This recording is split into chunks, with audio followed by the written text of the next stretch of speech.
ድምፁ አስረቅራቂ ነው። ጉሮሮው ቃላትን ለማውጣት የሰላ የተለያዩ ነሽዳዎችን ማድረስ የቻለ ወጣት ነው። በእስልምና ሃይማኖት ተከታዮች ዘንድ የተወደደ ለወጣቶቹ ደግሞ መልካም አርአያ የሆነ የቁርአን ሐፊዝና ሙነሺድ እንደሆነም ታውቋል። ሙሐመድ ሰኢድ ታዲያም አሁን በድንገት ሕይወቱ በማለፉ ብዙሃን እያዘኑም ይገኛሉ። ወይኔ ጓደኛዬ ወዳጄ እያሉ የሚያነቡለት ብዙ ናቸው። ሕይወቱ ከማለፉ በፊት በማህበራዊ ትስስር ገጹ ላይ ያኖረው መልእክትም የበርካቶችን ልብ የሰረቀናም ያሳዘነ ሆኗል። ለመሆኑ ወጣቱ ምን አጋጠመው? እንዳሰሰዋለን። በርካቶችን ያስለቀሰውና ሕይወቱ ከማለፉ በፊት ያስተላለፈው መልእክቱስ ምን ይሆን? እንመለከተዋለን። እንደምን አላችሁ የጎራ ስቱዲዮ ቤተሰቦቻችን። ጎራ ስቱዲዮ ወቅታዊ፣ ማህበራዊ፣ አዝናኝና አስተማሪ የሆኑ ልዩ ታሪኮችን በመዳሰስ ወደ እናንተ ወደ ተመልካቾች የሚያቀርብ ሚዲያችን ነውና ሰብስክራይብ እንድታደርጉን በአክብሮት እንጠይቃችኋለን። ዛሬ የሙሐመድ ሰኢድን ህልፈተ ሕይወት አስመልክቶም የወጡ መረጃዎችን አካተን ይህንን መሰናዶ አሰናዳን። እስከ መጨረሻው ተከተሉን።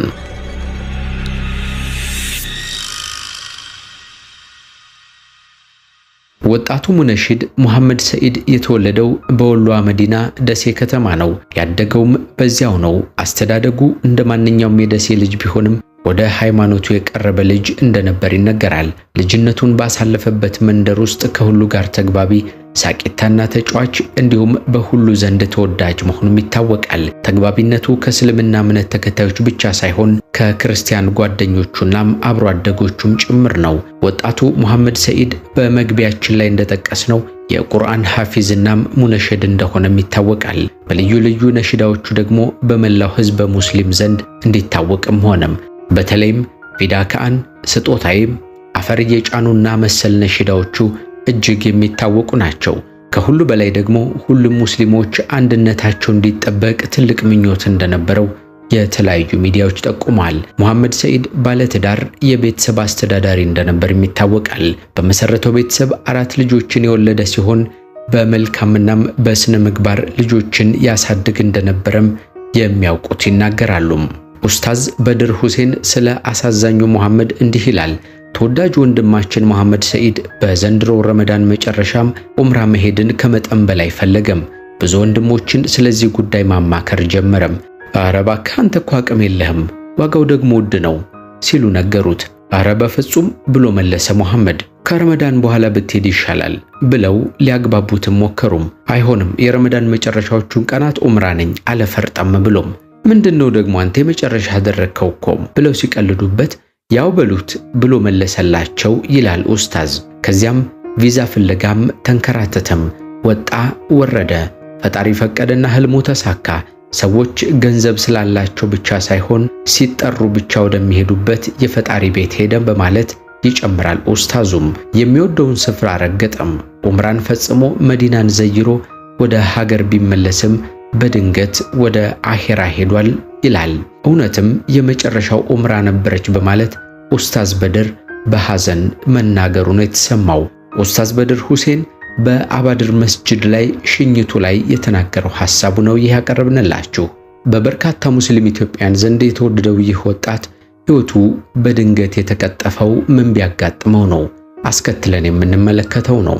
ከረመዳን 24 ጀምሮ እስከ ሸዋል 3 ድረስ ሐረም እያደረገም ስለመሰንበቱ የሃሩን ሚዲያ መረጃ ይጠቁማል።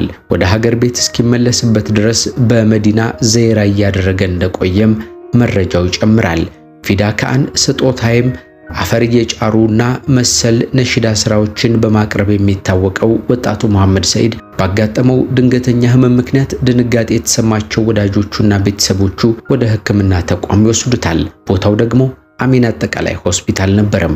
በወቅቱ ነገሩ ድንገት ስለነበር ለሞት የሚያደርሰው የከፋ ነገር ይፈጠራል ብለው አላሰቡም ነበር። ሁኔታው ግን እንደታሰበው ሳይሆን ቀረም። ሕክምናውን ሲከታተል ቆይቶም ትናንት ሐሙስ አመሻሽ ላይ ሕይወቱ እንዳለፈም የተለያዩ ምንጮች ይጠቁማሉ። ያኔ ቤተሰቦቹ የሚሆኑትን አጡ፣ ወዳጆቹና ጓደኞቹም እንዲሁም።